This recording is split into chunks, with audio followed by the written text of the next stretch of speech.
வணக்கம். நம்ம இப்ப இந்த வீடியோல என்ன பார்க்க போறோம் அப்படின்னா, கார்ப்பரேட் அக்கவுண்டிங்ல நம்ம வந்து எப்படி பாஸ் மார்க் வாங்குறதுன்றது தான் இப்போ நம்ம இந்த வீடியோல பார்க்க போறோம். எஸ். பார்க்கலாமா? ஃபர்ஸ்ட் யூனிட் பார்த்தீங்கன்னா, issue of shares.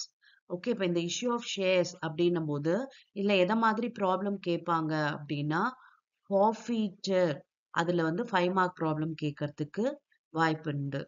Okay. And ஃபார்ஃபீச்சர் reissue வெறும் அது அந்த பார்ட் அந்த என்ட்ரிஸ் மட்டும் ஃபார்ஃபிட் பண்ணிட்டு அண்ட் ரீஇஷ்யூ பண்றது. கேபிட்டல் ரிசர்வ்க்கு ட்ரான்ஸ்ஃபர் பண்ணுவோம் இல்லையா? அது மட்டும் 5 மார்க்ல கேட்கறதுக்கு வாய்ப்பு இருக்கு. அண்ட் சிம்பிளா பார்த்தீங்கன்னா, உங்களுக்கு வந்து ஒரு அப்ளிகேஷன் மணி, அலாட்மெண்ட் மணி, கால் மணி, ஓகே. இதெல்லாம் வந்து டிஸ்கவுண்ட்ல இஷ்யூ பண்ற மாதிரி அப்படியும் ப்ராப்ளம் கேட்கறதுக்கு வாய்ப்பு இருக்கு. அதாவது பேசிக் ஜர்னல் என்ட்ரிஸ் இருக்கும் இல்லையா? அந்த பேசிக் ஜர்னல் என்ட்ரிஸ் வச்சு அண்ட் ஒரு பேலன்ஸ் ஷீட் ப்ரிப்பேர் பண்ணுங்க அப்படின்னு 10 மார்க்ல கேட்கறதுக்கு வாய்ப்பு இருக்கு. ஓகே. ஆக மொத்தத்துல இந்த இஷ்யூ ஆஃப் ஷேர்ஸ் படிச்சீங்க அப்படின்னா, நிச்சயம் ஒரு 5 மார்க் இல்ல 10 மார்க் கொஸ்டினே உங்களுக்கு வந்துடும். Okay. Over subscription, under subscription வச்சு 10 மார்க்ல கேட்கலாம். ரொம்ப காம்ப்ளிகேஷனோட வராது. ஜஸ்ட் ஒரு ஃபார்ஃபீச்சர், ஒரு ரீஇஷ்யூ, அண்டர் சப்ஸ்கிரிப்ஷன் ப்ராப்ளமோ இல்ல ஓவர் சப்ஸ்கிரிப்ஷன் ப்ராப்ளமோ இருக்கலாம். அவ்வளவுதான் 10 மார்க்ல கேட்பாங்க. அண்ட் 5 மார்க்ல இந்த ஃபார்ஃபீச்சருக்கு இம்பார்ட்டன்ஸ் குடுத்து பாருங்க. அது வந்து உங்களுக்கு 5 மார்க்ல வரதுக்கு வாய்ப்பு இருக்கு. And under rating of shares இது பார்த்தீங்கன்னா, உங்களுக்கு 5 மார்க் கொஸ்டினா கேட்கறதுக்கு வாய்ப்பு இருக்கு. ஓகே. அப்ப ஃபர்ஸ்ட் யூனிட் பொறுத்தவரைக்கும் இந்த issue of shares, under rating of ஷேர்ஸ்ல இருந்து உங்களுக்கு 15 மார்க்குக்கு டெஃபினட்டா ப்ராப்ளம் வந்துரும். ஓகே. எஸ். இப்ப நெக்ஸ்ட் யூனிட் பார்த்தீங்கன்னா, issue and redemption of preference shares and debentures. இதுல பாத்தீங்கன்னா issue and redemption of preference shares ரொம்ப ஈஸி. ஒரு 5 to 6 என்ட்ரிஸ் மட்டும்தான். அதே பேசிக் என்ட்ரிஸை வச்சுதான் நம்ம அந்த ஃபுல் சாப்டருமே போட வேண்டியது இருக்கும். அப்ப உங்களுக்கு அது ரொம்ப ரொம்ப ஈஸியா அந்த கொஸ்டின் கேட்டா நம்மளால ஆன்சர் பண்ண முடியும். சின்ன ப்ராப்ளம், அதாவது சிஆர்ஆர் கால்குலேட் பண்ற மாதிரி உங்களுக்கு 5 மார்க்ல கேட்கலாம். இல்ல அந்த என்ட்ரிஸ் பாஸ் பண்ற மாதிரியும் கேட்கலாம். ஆனா நிச்சயம் இந்த issue of redemption of preference shares படிங்க. காரணம் என்ன அப்படின்னா, இதுல நிறைய படிக்க வேண்டியது இல்ல. வெறும் லிமிட்டட் ஜர்னல் என்ட்ரிஸ் தான் நீங்க படிக்கணும். அண்ட் அது போடுறது மூலமாவே ஈஸியா மார்க் ஸ்கோர் பண்ணிட முடியும். டிபேஞ்சரை கம்பேர் பண்ணும்போது ப்ரிஃபரன்ஸ் ஷேரோட ரிடம்ஷன்லாம் ஈஸி. அண்ட் டிபேஞ்சர்ஸ் பொறுத்த வரைக்கும் பாத்தீங்கன்னா, நமக்கு வந்து எக்ஸ் இன்ட்ரெஸ்ட் கம் இன்ட்ரெஸ்ட் வச்சு ப்ராப்ளம் பாருங்க. இந்த கன்வர்ஷன் இருக்கும் இல்லையா? Conversion, redemption by conversion. அத மாதிரி ப்ராப்ளம்ஸ் பாருங்க உங்களுக்கு. ஓகே. அத ஒமிட் பண்ண வேண்டாம் அப்படின்னு நினைச்சீங்கன்னா, ஏன்னா டிபென்ச்சர்ஸ் பார்த்தீங்கன்னா நெறைய மெத்தட்ஸ் இருக்கு ரிடம்ஷன்ல. அதனால கொஞ்சம் வாஸ்ட்டா தான் இருக்கும். பிரிஃபரன்ஸ் ஷேர் கம்பேர் பண்ணும்போது டிபென்ச்சர் கொஞ்சம் வாஸ்ட் தான். அதனால நீங்க அத ஒமிட் பண்ணிட போறீங்க அப்படின்னு இருந்தாலும், நீங்க வந்து அம் எக்ஸ் இன்ட்ரெஸ்ட், கம் இன்ட்ரெஸ்ட் ப்ராப்ளம்லாம் பார்த்துட்டீங்க அப்படின்னா, உங்களுக்கு வந்து ஒரு வேளை கேட்டா 5 மார்க்ல இத அட்டெண்ட் பண்ணலாம். ஓகே. எஸ். இப்ப 3 யூனிட் பொறுத்தவரைக்கும் ஃபைனல் அக்கவுண்ட்ஸ். இந்த ஃபைனல் அக்கவுண்ட்ஸ்ல பார்த்தீங்கன்னா, உங்களுக்கு ஃபுல்லா வந்து ஷெட்யூல்ஸ் தான்.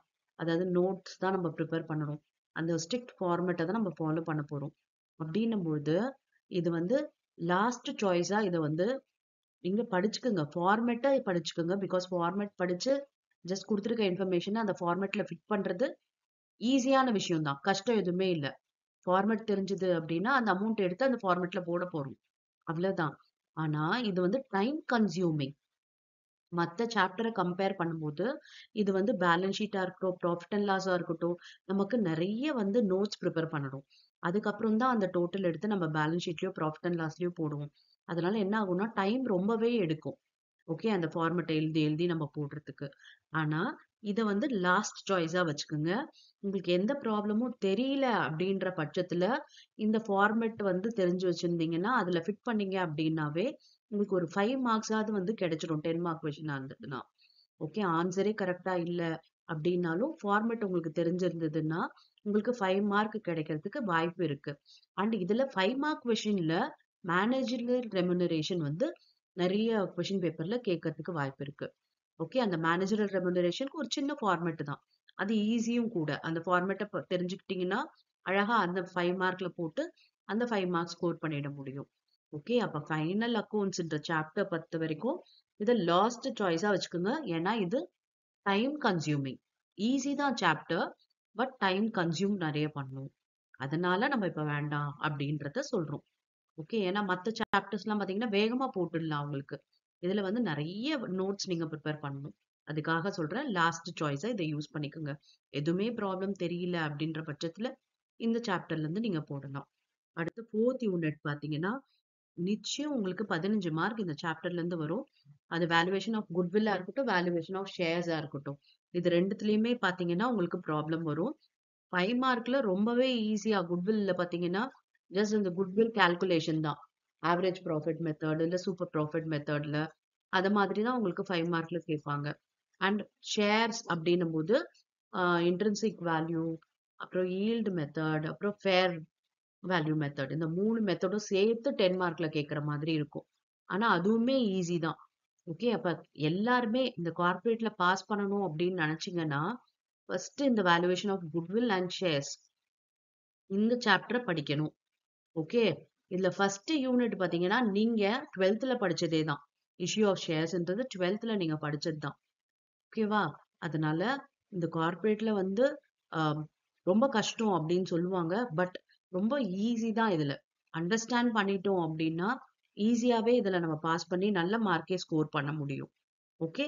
இப்ப லாஸ்ட் யூனிட் பாத்தீங்கன்னா, உங்களுக்கு என்ன? Indian accounting standard. Okay. Accounting standards நெறைய இருக்கு இல்லையா? அது ஃபுல்லா தியரி தான். உங்களுக்கு 5 மார்க்லயும் கேட்குவாங்க. அண்ட் 10 மார்க்லயும் இந்த சாப்டர்ல இருந்து உங்களுக்கு கொஸ்டின் வந்துரும். ஓகே. ப்ராப்ளமே எனக்கு வராது அப்படின்றவங்க இந்த தியரி பார்ட் ஓகே. இந்த 5th யூனிட்ட கொஞ்சம் படிச்சு வச்சீங்க அப்படின்னா, உங்களுக்கு கண்டிப்பா இது வந்து ஹெல்ப் பண்ணும். ஓகே. ஏன்னா எனக்கு ப்ராப்ளம் வராது அப்படின்னா, நீங்க வந்து ப்ராப்ளம் போட்டு தப்பா போடுறதுக்கு இந்த சாப்டருக்கு கான்சன்ட்ரேட் பண்ணி படிச்சீங்கன்னா, 15 மார்க் இதுலருந்து எடுக்க முடியும் இல்லையா? அண்ட் 2 மார்க் கொஸ்டின்ஸும் சேர்த்துனீங்க 19 மார்க்குக்கு உங்களுக்கு வரும். இப்ப இத கான்சன்ட்ரேட் பண்ணுங்க. மீதி பார்த்தீங்கன்னா, வேல்யூவேஷன் ஆஃப் குட்வில்லாம் ரொம்ப சுலபம் தான். ஓகே. கொஞ்சம் பேஷன்ஸோட நீங்க வந்து படிச்சீங்க அப்டின்னா, ஈஸியா உங்களால கார்ப்பரேட்ல பாஸ் பண்ணிட முடியும். ஓகே. எஸ். இப்ப நெக்ஸ்ட் வீடியோல வேற ஒரு டிஃபரண்டான சப்ஜெக்ட் டாபிக் நம்ம பார்க்கலாம். Thank you for your patient listening.